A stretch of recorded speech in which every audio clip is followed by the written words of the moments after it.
Hello दोस्तों, नमस्कार।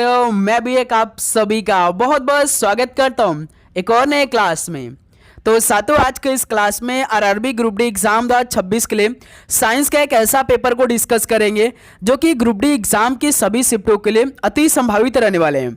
जो बार बार पूछे आते हैं प्रश्न, उन्हीं प्रश्नों को आज की इस क्लास में डिस्कस करेंगे। भौतिक विज्ञान के यानी कि फिजिक्स के सारे क्वेश्चन आने वाले हैं। रसायन विज्ञान यानी कि केमिस्ट्री के सारे क्वेश्चन जो परीक्षा में पूछे आते हैं, जिस टाइप के क्वेश्चन पूछे आते हैं। उसके बाद जीव विज्ञान के सारे क्वेश्चन आने वाले, यानी कि बायोलॉजी के सारे क्वेश्चन, मोस्ट इंपॉर्टेंट क्वेश्चन आने वाले हैं। तो साथियों, आपको अपने शिफ्ट में बैठने से पहले आज के इस साइंस के जरूर क्लास को देखना चाहिए, क्योंकि जो हर बार सवाल पूछे आते हैं और जिस टाइप के सवाल पूछे आते हैं, उन्हीं सवालों को आज की इस क्लास में डिस्कस करेंगे। एक एक प्रश्न आएगा आपके परीक्षा में। यदि आपका टारगेट 100 में से 80 नंबर लेने का है तो साथियों, इस क्लास को अपने शिफ्ट से पहले आप जरूर तैयार करेंगे, क्योंकि शुरुआत से लेकर अंतिम तक जाने वाले हैं। जहां जहां से भर्ती बोर्ड आप सभी से सवाल पूछ सकती है, उन्हीं सवालों को आज की इस क्लास में देखने का प्रयास करेंगे। तो साथियों, बस इस क्लास को आपको देखना है। ये मेरा वादा है कि आप क्लास को देख लेते हैं तो आपको पूरा सवाल का उत्तर याद हो जाएगा, ठीक है, और आप अपनी शिफ्ट को आसानी से पास करने वाले हैं। तो देखिए, आज का पहला प्रश्न, चुंबकीय क्षेत्र की माप की इकाई क्या है? चुंबकीय क्षेत्र की माप की इकाई क्या होती है? तो टेस्ला होती है। ऑप्शन इस सवाल का बिल्कुल राइट आंसर हो जाएंगे। नेक्स्ट, अगला सवाल कॉल करिए। क्वेश्चन नंबर 2 का राइट आंसर क्या बनेंगे? बादल किस कारण से वायुमंडल में तैरते हैं? बादल किस कारण से वायुमंडल में तैरते हैं?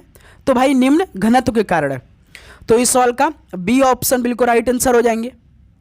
नेक्स्ट, अगला सवाल कॉल करिएगा। क्वेश्चन नंबर 3 को, किस तापमान पर जल का घनत्व अधिकतम होता है? बताइए साथियों, किस तापमान पर जल का घनत्व अधिकतम होता है? तो 4 डिग्री सेल्सियस पर जल का जो घनत्व होता है वो अधिकतम होता है। डी ऑप्शन इस सवाल का बिल्कुल राइट आंसर हो जाएंगे। नेक्स्ट, अगला सवाल कॉल करिएगा। क्वेश्चन नंबर 4 का राइट आंसर क्या बनेंगे? वस्तु की मात्रा बदलने पर अपरिवर्तित रहेगा। क्या साथियों? वस्तु की मात्रा बदलने पर अपरिवर्तित रहेगा तो साथियों घनत्व रहेगा, ठीक है। तो इस सवाल का डी ऑप्शन बिल्कुल राइट आंसर होंगे। नेक्स्ट, अगला सवाल कॉल करिएगा। क्वेश्चन नंबर 5 को, निम्नलिखित में से किसमें गतिज ऊर्जा नहीं है? तो साथियों, किसमें गतिज ऊर्जा नहीं है? चली हुई गोली में, बहता हुआ पानी में, चलता हथौड़ा में, या साथियों खींचा हुआ धनुष में? किसमें गतिज ऊर्जा नहीं है? तो भाई खींचा हुआ जो धनुष है ना, इसमें गतिज ऊर्जा नहीं है। तो डी ऑप्शन इस सवाल का राइट आंसर होंगे। नेक्स्ट, अगला सवाल को देखिए। क्वेश्चन नंबर 6 का राइट आंसर क्या होगा? पृथ्वी के गुरुत्वाकर्षण का कितना भाग चंद्रमा के गुरुत्वाकर्षण के सबसे नजदीक है? पृथ्वी के गुरुत्वाकर्षण का कितना भाग चंद्रमा के गुरुत्वाकर्षण के सबसे नजदीक है? तो साथियों याद रखिए 1/6 भाग जो है, जो कि चंद्रमा के गुरुत्वाकर्षण के सबसे नजदीक है। इस सवाल का सी ऑप्शन बिल्कुल राइट आंसर हो जाएंगे। अगला सवाल को देखिए। क्वेश्चन नंबर 7 को, यदि लोलक की लंबाई 4 गुनी कर दिया है तो लोलक के झूलने के समय क्या होगा? बताइए साथियों, इस सवाल का राइट आंसर आप बताएंगे। बताइए क्या होगा? यदि लोलक की लंबाई 4 गुनी कर दी जाए तो लोलक के झूलने का समय क्या होगा भाई? तो दुगुना होता है, ठीक है, याद रखिएगा। तो बी ऑप्शन इस सवाल का राइट आंसर होंगे। नेक्स्ट, अगला सवाल कॉल करिए। तो और साथियों, आगे बढ़ने से पहले भाई पेपर में छपने वाला प्रश्न आ चुका है। केवल 10 दिन का समय बचा है, तो इसी 10 दिन में भाई जिन स्टूडेंट की तैयारी बिल्कुल भी नहीं है, तो साथियों बस इस पीडीएफ को आप पढ़ लीजिए भाई। इस नंबर पे व्हाट्सएप करके ये जीके, मैथ, रीजनिंग, साइंस का पूरा क्वेश्चन मंगा लीजिए। मात्र साथियों 25 रुपया पे करके, प्लस जितना भी आपका लगभग 4 से 5 साल में ग्रुप डी का पेपर हुआ है ना, वो सारा क्वेश्चन आपको इसी पीडीएफ के साथ हम दे दे रहे हैं। इससे पहले जो 2025 में 101 शिफ्टों का पूरा पेपर हुआ था, वो भी आपको हम दे देंगे इसी के साथ। लास्ट के दिनों में भाई बस आपको PYQ ही लगाना है, तो इसे आप लगा सकते हैं, बेस्ट आपके लिए रहने वाला है, ठीक है। और साथियों याद रखिए, इस नंबर पे व्हाट्सएप करके मात्र 25 रुपया पे करके, 25 रुपया ज़्यादा नहीं है भाई, बस जो कॉस्टली लगा है वही हमारे पास नहीं आएगा, दूसरे पास जाएगा, ठीक है। तो साथियों इसको आप जरूर मंगा लीजिए अपने एग्जाम से पहले। आप सभी लोग, कम समय में आपकी ज़्यादा तैयारी हो जाएगी, ठीक है मेरे दोस्त। चलिए नेक्स्ट, अगला देखते हैं। क्वेश्चन नंबर 8 को, एक कण का द्रव्यमान स्मॉल m तथा संवेग p है, इसकी गतिज ऊर्जा कितनी होगी भाई? बताइए। एक कण का जो द्रव्यमान स्मॉल m है तथा संवेग यानी मोमेंटम p है, तो इसकी गतिज ऊर्जा कितनी होगी? तो भाई याद रखिएगा p²/2m होता है। ठीक है, तो देखिए कौन सा ऑप्शन, डी ऑप्शन, तो बिल्कुल राइट आंसर हो जाएंगे भाई। नेक्स्ट अगला सवाल को हल करिए, क्वेश्चन नंबर 9 को। एक लिफ्ट में किसी व्यक्ति का प्रत्यक्ष भार वास्तविक भार से कम होता है जब लिफ्ट किधर जा रही होगी? त्वरण के साथ ऊपर, त्वरण के साथ नीचे, या समान गति के साथ ऊपर, या साथियों समान गति से नीचे? बताइए। एक लिफ्ट में किसी व्यक्ति का प्रत्यक्ष भार वास्तविक भार से कम होता है जब लिफ्ट किधर जा रही होगी? त्वरण के साथ नीचे जा रही हो तब। बी ऑप्शन इस सवाल का राइट आंसर होंगे। क्लियर। नेक्स्ट अगला सवाल को देखिए, क्वेश्चन नंबर 10 को। श्यानता की इकाई क्या होती है? श्यानता की इकाई क्या होती है? पॉइज होती है, याद रखिएगा। ऑप्शन है बिल्कुल राइट आंसर होंगे। अगला सवाल को देखिए, क्वेश्चन नंबर 11 को। न्यूटन मीटर मात्रक है किसका? बताइए भाई, न्यूटन मीटर मात्रक किसका है? जल्दी बताइए, समय नहीं है इस सवाल का राइट आंसर। तो ऊर्जा क्या है? डी ऑप्शन बिल्कुल राइट आंसर होंगे। ठीक है। नेक्स्ट अगला सवाल को देखिए, क्वेश्चन नंबर 12 को। बर्नौली का सिद्धांत निम्नलिखित में से किसके संरक्षण का प्रकथन है? बताइए साथियों, बर्नौली का सिद्धांत किसके संरक्षण का ये प्रकथन है? तो सर जी ऊर्जा का ये तो प्रकथन है। बी ऑप्शन बिल्कुल राइट आंसर हो जाएंगे। नेक्स्ट अगला सवाल कॉल करिए, क्वेश्चन नंबर 13 को। ब्लॉटिंग पेपर द्वारा स्याही से सोखने में शामिल है कौन? बताइए। ब्लॉटिंग पेपर द्वारा स्याही के सोखने में शामिल है तो वो सातु केशकीय अभिक्रिया परिघटना है। बी ऑप्शन बिल्कुल राइट आंसर हो जाएंगे। नेक्स्ट अगला सवाल को देखिए, क्वेश्चन नंबर 14 को। किसी वस्तु को किसी सतह पर समान गति से फिसलते रहने के लिए किस बल की आवश्यकता होती है? तो साथियों, किसी वस्तु को किसी सतह पर समान गति से फिसलते रहने के लिए किस बल की आवश्यकता होती है भाई? तो सर्पी घर्षण बल की आवश्यकता होती है। डी ऑप्शन इस सवाल का राइट आंसर होंगे। नेक्स्ट अगला सवाल कॉल करिए, क्वेश्चन नंबर 15 को। उस बल का नाम क्या है जिससे पृथ्वी सब वस्तुओं को अपनी ओर खींचता है? तो साथियों मेरे, उस बल का नाम क्या है जिससे पृथ्वी सब वस्तुओं को अपनी ओर खींचता है? तो ये सवाल आपके लिए होमवर्क रहेगा। इस सवाल का राइट आंसर आप कमेंट बॉक्स में बताइए। धक्का है, प्रतिरोध है, वायु दाब है कि गुरुत्वाकर्षण बल है? सभी स्टूडेंट बताएंगे। ठीक है। नेक्स्ट अगला सवाल को देखिए, क्वेश्चन नंबर 16 को। एसआई सिस्टम में तापमान की इकाई क्या है? एसआई सिस्टम में तापमान की इकाई पूछा है, क्या होती है? तो केल्विन होती है। ऑप्शन इस सवाल का राइट आंसर होंगे। अगला सवाल कॉल करिए, क्वेश्चन नंबर 17 को। 1 किलो कैलोरी ऊष्मा का मान कितना जूल होता है? 1 किलो कैलोरी ऊष्मा का मान कितना होता है भाई?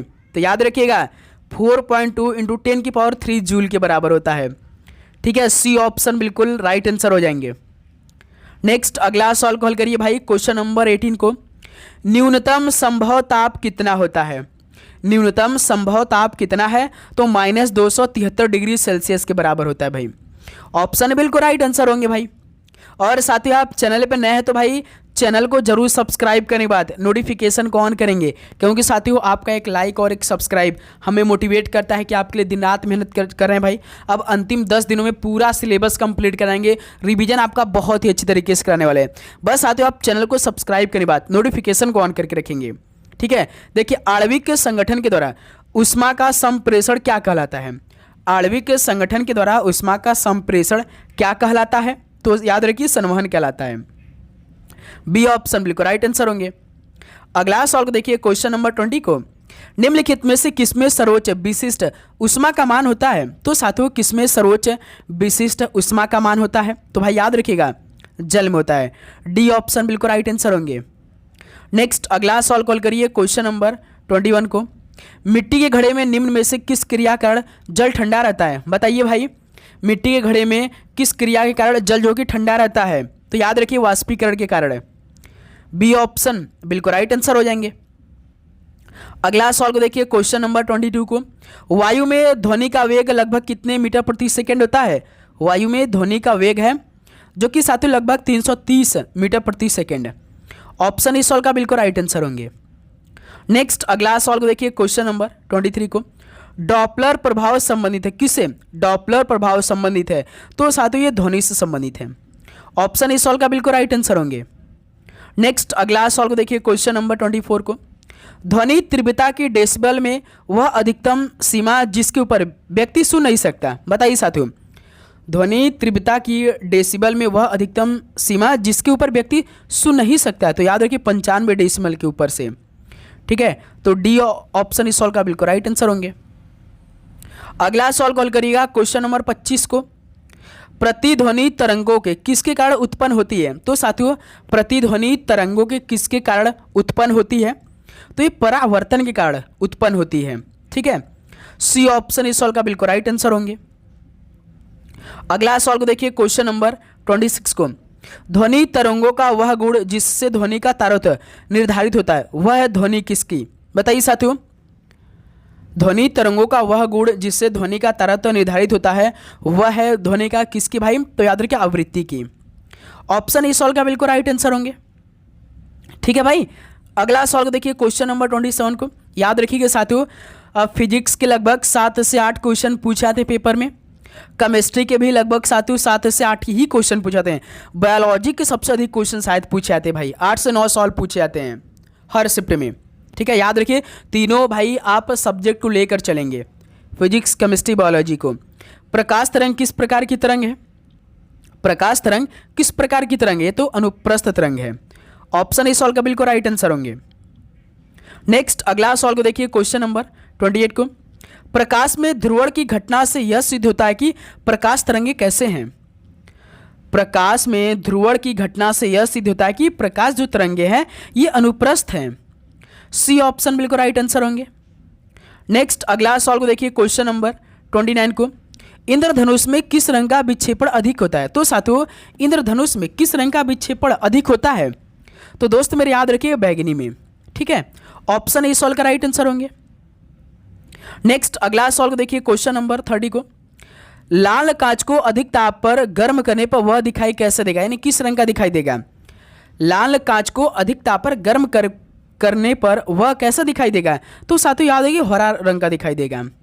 तो इस सॉल्व का बी ऑप्शन बिल्कुल राइट आंसर होंगे। नेक्स्ट अगला सॉल्व देखिए क्वेश्चन नंबर 31 को। आदर्श वोल्टमीटर की प्रतिरोधिता यानी कि रेजिस्टेंस कितनी होती है?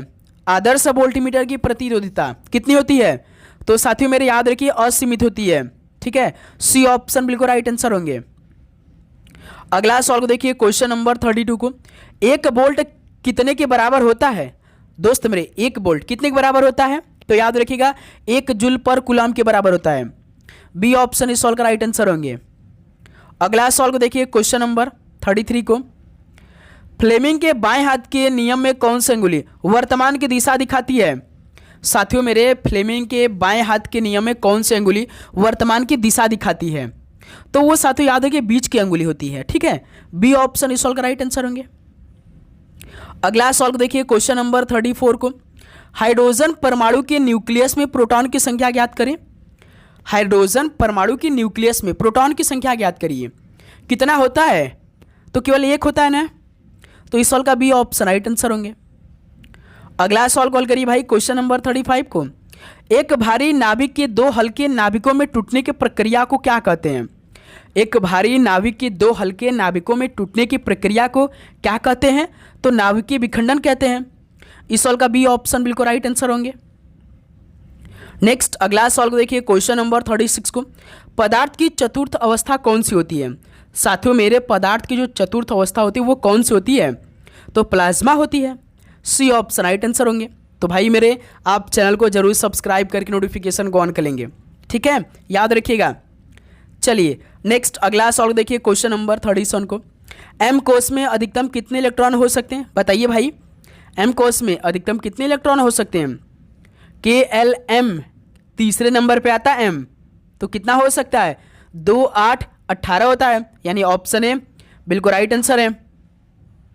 ठीक है, नेक्स्ट अगला सॉल्व देखिए क्वेश्चन नंबर 38 को। किसी तत्व का सर्वाधिक मौलिक अभिलक्षण निम्नलिखित में से कौन सा है? साथियों मेरे किसी तत्व का सर्वाधिक मौलिक अभिलक्षण कौन सा है? तो भाई परमाणु क्रमांक है। बी ऑप्शन इस सॉल्व का राइट आंसर है। नेक्स्ट अगला सॉल्व देखिए क्वेश्चन नंबर 39 को। कार्बन के कुल कितने प्राकृतिक समस्थानिक होते हैं? साथियों कार्बन के कुल कितने प्राकृतिक समस्थानिक होते हैं? तो पूरे 3 होते हैं भाई। ऑप्शन ए बिल्कुल राइट आंसर होंगे। नेक्स्ट अगला सॉल्व देखिए क्वेश्चन नंबर 40 को। वे आयन जिनमें इलेक्ट्रॉनों की संख्या समान होती क्या कहलाते हैं? बताइए भाई, वे आयन जिनमें इलेक्ट्रॉनों की संख्या समान होती क्या कहलाते हैं? तो सम इलेक्ट्रॉनिक कहलाते हैं वो। डी ऑप्शन बिल्कुल राइट आंसर हो जाएंगे। क्लियर? आप सभी को भाई हर एक सवाल का उत्तर याद होना चाहिए, साथ ही इसी क्लास में यदि बीच में आप सभी सम टेस्ट ले ले तो आप उत्तर बता सके, ऐसी तैयारी आपकी होनी चाहिए। ठीक है। लोहे पर जंग लगना किसका उदाहरण होता है? बताइए, लोहे पर जंग लगना किसका उदाहरण है? तो ऑक्सीकरण का उदाहरण है। ऑप्शन इस सॉल्व का राइट आंसर होंगे। ठीक है। नेक्स्ट अगला सॉल्व देखिए क्वेश्चन नंबर 42 को। मनुष्य के खून का पीएच कैसा होता है? बताइए, मनुष्य के खून का पीएच कैसा होता है? तो कम क्षारीय होता है भाई। सी ऑप्शन बिल्कुल राइट आंसर होंगे। अगला सॉल्व कॉल करिएगा क्वेश्चन नंबर 43 को। मिल्क ऑफ मैग्नीशिया का पीएच कितना होता है? मिल्क ऑफ मैग्नीशिया का पीएच कितना होता है? तो 10 होता है भाई। सी ऑप्शन बिल्कुल राइट आंसर हो जाएंगे। क्लियर? ये मोस्ट इंपॉर्टेंट सवाल है भाई। चलिए साथियों, एक सवाल का राइट आंसर आप बताइए कि खून का पीएच मान कितना होता है? खून का पीएच मान कितना होता है? कमेंट बॉक्स में बताइए। ये सवाल आपके लिए होमवर्क रहेगा। दूसरा सवाल होमवर्क में है भाई, इस सवाल का राइट आंसर आपको बताना है। ठीक है, सभी स्टूडेंट बताएंगे। क्वेश्चन नंबर 44 देखिए। किसी भी उदासीन विलयन के पीएच मान कितना होगा? किसी भी उदासीन विलयन के पीएच मान कितना होगा? तो 7 होगा। डी ऑप्शन इस सवाल का राइट आंसर होंगे। अगला सवाल कॉल करिए भाई क्वेश्चन नंबर 45 को। तेलों के हाइड्रोजनीकरण में प्रयुक्त उत्प्रेरक कौन से हैं? तेलों के हाइड्रोजनीकरण में प्रयुक्त उत्प्रेरक कौन सा है? तो भाई याद रखिए निक्कल है। बी ऑप्शन इस सवाल का राइट आंसर है। नेक्स्ट अगला सॉल्व देखिए क्वेश्चन नंबर 46 को। जल गैस यानी कि वाटर गैस किसका संयोजन है? तो साथियों, वाटर गैस किसका संयोजन होता है? तो भाई याद रखिएगा कार्बन मोनोऑक्साइड का और H2 का केवल। सी आपका सी ऑप्शन बिल्कुल राइट आंसर है। अगला सॉल्व कॉल करिए भाई क्वेश्चन नंबर 47 को। निम्नलिखित में से किस पर एक आधुनिक आवर्त सारणी आधारित है? बताइए साथियों, किस पर एक आधुनिक आवर्त सारणी आधारित है? तो भाई परमाणु संख्या पर। तो इस सवाल का बी ऑप्शन राइट आंसर होंगे। नेक्स्ट अगला सॉल्व कॉल करिए भाई क्वेश्चन नंबर 48 को। धोने का सोडा किसका प्रचलित नाम है? बताइए, धोने का सोडा किसका प्रचलित नाम है? सर ये तो सोडियम कार्बोनेट का है ना। तो सी ऑप्शन इस सवाल का राइट आंसर होंगे। नेक्स्ट अगला सॉल्व देखिए क्वेश्चन नंबर 49 को। अनबुझा चूना यानी कि क्विक लाइम किसका रासायनिक सूत्र है? बताइए, अनबुझा चूना जो है इसका रासायनिक सूत्र क्या है? सर ये इसका रासायनिक सूत्र की बात करेंगे CaO है, यानी कि ऑप्शन इस सॉल्व का राइट आंसर होंगे। अगला सॉल्व कॉल करिए क्वेश्चन नंबर 50 को। प्लास्टर ऑफ पेरिस बना होता है किसका भाई? प्लास्टर ऑफ पेरिस किसका बना होता है? तो दोस्त मेरे ये जिप्सम का बना होता है।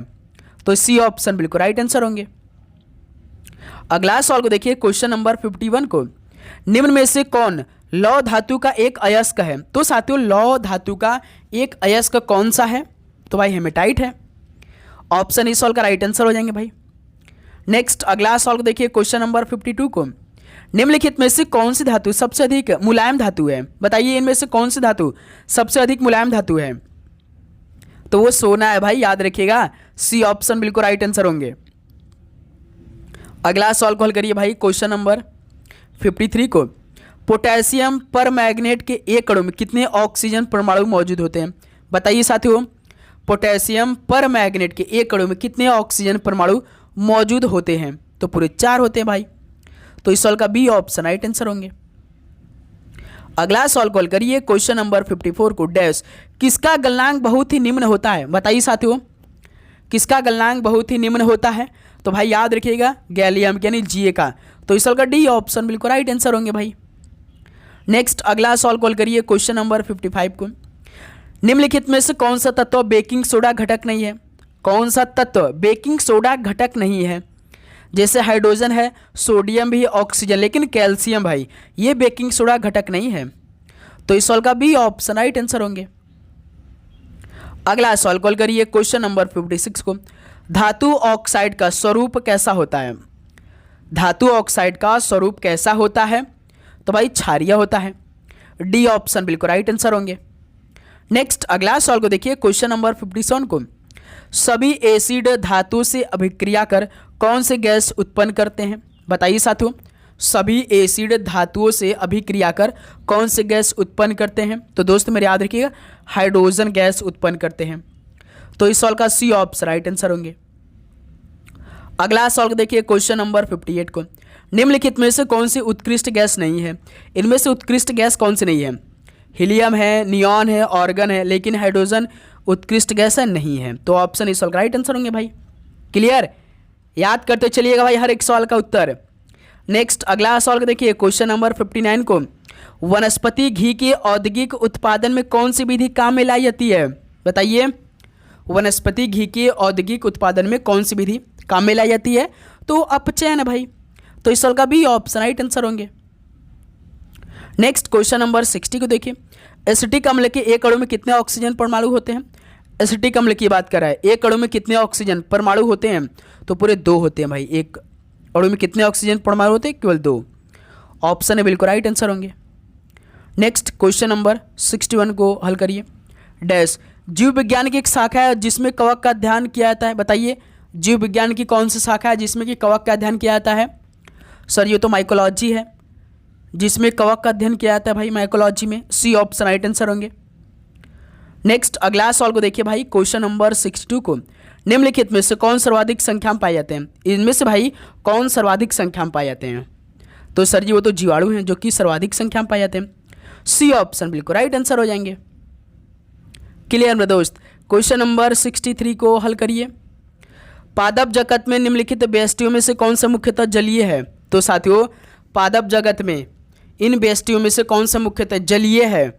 तो वो सर जी शैवाल है जो कि जलीय है। बी ऑप्शन राइट आंसर होंगे। नेक्स्ट अगला सवाल कॉल करिए क्वेश्चन नंबर 64 को, शैवालों की कोशिका भित्ति किसकी बनी होती है? बताइए, शैवालों की कोशिका भित्ति जो है किसकी बनी होती है?